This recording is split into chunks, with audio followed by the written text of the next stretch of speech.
Montgomery, Commissioner of the Department of Conservation and Recreation, thrilled to be here today celebrating a milestone achievement of the Baker-Polito administration and to announce a round of critical grant funds that will benefit all residents and visitors. Before I get into it, I want to thank Governor Baker, Secretary Theoharides, Senator Bayless, Mayor Humison, and other local community leaders for being here today. Also joining me are from DCR members of the Greening the Gateway Cities program team who work to ensure the health of our Commonwealth's tree canopy. DCR staff work tirelessly for the betterment of the tree canopy and are talented members of the team, and I'm honored to have them working for the Commonwealth. Thank you for coming out to Westfield today. Oftentimes you may hear members refer to the 500,000 acres that are under DCR. As the largest landowner of the Commonwealth, we manage properties in the majority of the Commonwealth's 351 cities and towns, state parks, forests, beaches, historic sites, reservoirs, campgrounds, recreational facilities, and others. These resources belong to all of us and must be protected as treasures, for they are in our local communities. This week we celebrate Climate Week in Massachusetts, reminded of how important it is to protect these valuable assets. The Baker-Polito administration has made protecting the state's natural resources, as well as those managed by other entities, such as municipalities and conservation organizations, a major priority. Today you'll hear about the important achievements the administration has made in this effort from the Governor and the Secretary. First, I must acknowledge an important achievement specific to DCR. I want to acknowledge in September 2021, the National Association of State Foresters Awards Committee chose Julie Coop, wave Julie, to receive the Steve Sinclair Current Achievement Award for Urban and Community Forestry, one of the 2021 NASF awards for their outstanding contributions to the state and private forestry. So thank you very much, Julie.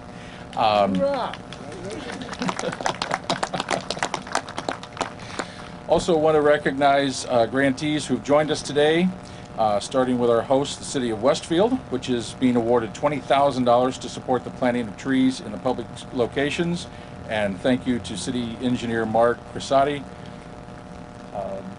Thank you. And the Valley Opportunities Council awarded $15,000 to conduct the educational outreach for the Greening the Gateway Cities program in Chicopee. Melissa White, Director of Programs, is with us here today. Thank you. And with no further ado, I would like to welcome the Governor of the Commonwealth.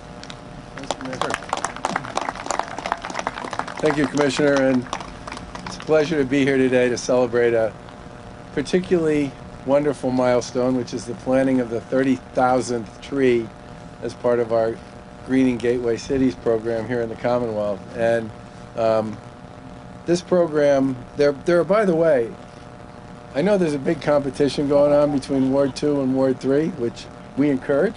But just to give you an idea, some of your fellow communities have planted, Pittsfield's planted 3,077 trees, Fall River's planted 2,858, Haverhill's planted 2,694, Leominster's planted 2,672, Brockton 2425, Lawrence 2,366, Chelsea 2,334, Chicopee 2,021, pretty good, and Holyoke 2014. And what I would just say is, and I said this to the Secretary and the Commissioner, we will find a way to fund as many trees as our communities can plant, as long as they commit to the most important element of all this, which is making sure that those trees grow up to be big trees, which is a commitment that if folks can make that, it can do a lot of really important things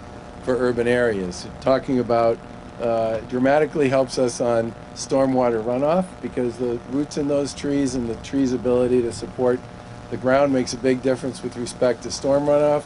It's also an opportunity for shade, and fundamentally it comes with sequestration, which with respect to carbon is an enormously important element that's associated with trees generally. I love planting trees. I think it's one of the things we should do as much of as we possibly can. I love doing it with partners like the folks that are here today, and I can't wait to find out who wins the showdown between 2 and 3 here. But what I really hope is that I see you guys on the 2,000 plus list at some point down the road. But that's really what this is all about. Today's number 30,000. There's been a ton of work done by our colleagues in state government and our colleagues in local government and many nonprofit organizations to get from here to there. But let's see if we can't turn 30,000 into 60,000. Thank you very much.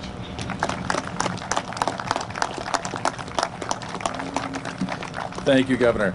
I'd like to introduce the Secretary of the Executive Office of Energy and Environmental Affairs, Kathleen Theherdes. Thanks, Jim, and thanks to the City of Westfield for hosting us today. It's the mayor. It is tremendous to be announcing this 30,000th tree. It's going to be a dawn redwood right down at the end there. Be really beautiful tree. And I think there's a saying with greening the gateway communities, maybe this old house as well, the right plant for the right place. In this case, the right tree for the right place. This program has tremendous success in not only getting trees into communities where there isn't urban canopy, but in keeping those trees alive. This is really the oldest climate and environmental strategy in the book, plant a tree.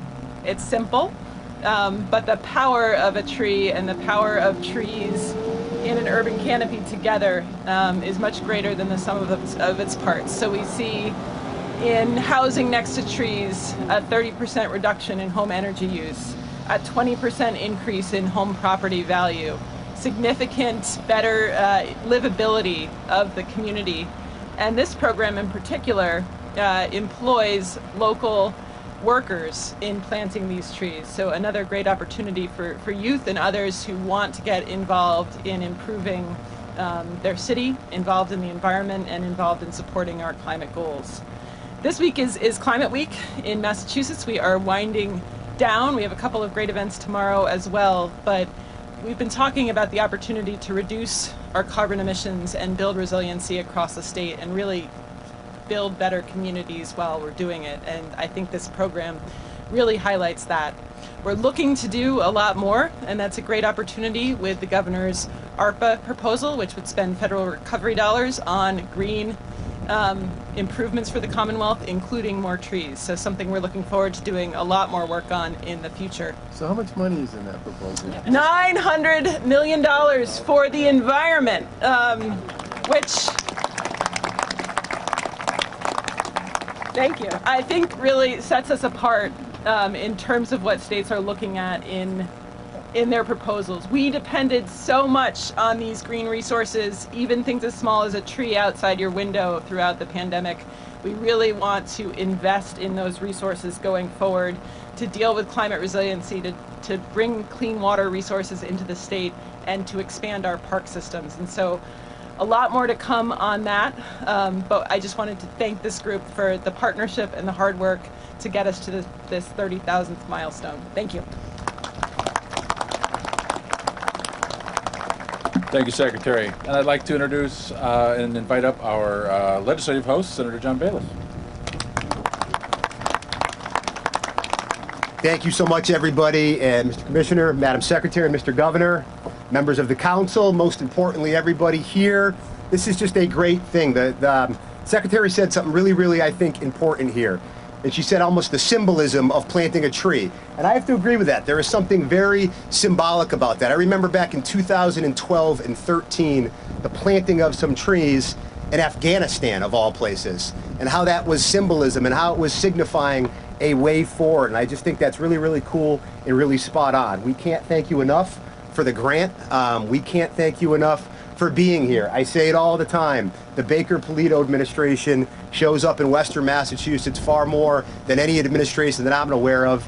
And as everybody in this audience can probably attest to, for those of us in Western Massachusetts, it is something that, let's just say we have a little bit of a complex about, if you will. Might be the way to put it. So we greatly appreciate that. We greatly appreciate your support. And what I would just say is that this is really what it's all about. You've got all levels of government. You've got members of the state legislature. You've got the state, obviously, and the governor, the secretary, the commissioner. You've got local level, municipal level, city council. That's what it's all about. In government, it's all about collaboration, and And that's what you see here today. It's just an absolute honor to be here and participate in this. I believe Mayor Hummison's going to get up here and tell you that it's actually 30,001 and that he snuck out last night and planted a tree, but I'll let him tell you that. Thank you. Thank you, Senator. And I would invite up the mayor. Thank you, sir. Hey, thanks, Commissioner. Thank you, Commissioner, Madam Secretary, Governor. It's a pleasure to be here with all of you today. Let me take a moment just to introduce my colleagues in city government who are here. To my left, City Councilor Cindy Harris. To my right, Councilor Dave Flaherty. Let's see, should I record? Not elected, luckily, but our G&E director from the Gas and Electric, Tom Flaherty. You already heard the governor reference the competition between Wards 2 and Wards 3. I have the pleasure to introduce the competitors right now. City Councilor Ralph Figge from Ward 2. Welcome to Ward 2. This is his ward. The tree counts for Ward 2, that's what he told me. And from Ward 3, City Councilor Bridget Matthews-Kane. I was joking at a Chamber of Commerce breakfast this morning when I announced this event would take place today, and I said, the 30,000th tree planted as part of this Greening the Gateway Cities program, that's awesome, except to throw their numbers off, I planted an extra tree last night, so it's actually 30,001. But it's still a cause to celebrate. Westfield is a 352-year-old city. All of the gateway cities in the Commonwealth are older cities. And so they have a lot of challenges. And one of those problems sometimes with older cities like ours is that we don't pay a lot of attention to the greening of those communities, the greening of those cities, and the fact that this program is taking place is a real benefit for the citizens of the city, for our environment, for the benefit of the citizens of the Commonwealth, and it's a real credit to our colleagues at the state and to the Baker administration that they would put such emphasis on it. We here in Westfield are grateful and certainly welcome each and every one of you, all the representatives of the cities and gateway cities in the area, and everyone who's receiving a grant. We think it's a great thing.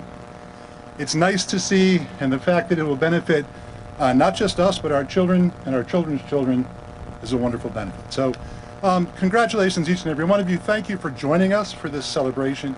We're delighted. Now before I finish, I also wanted to make sure I recognize the new president of Westfield State University from Ward 4, not elected, but again, Ward 4, President Linda Thompson.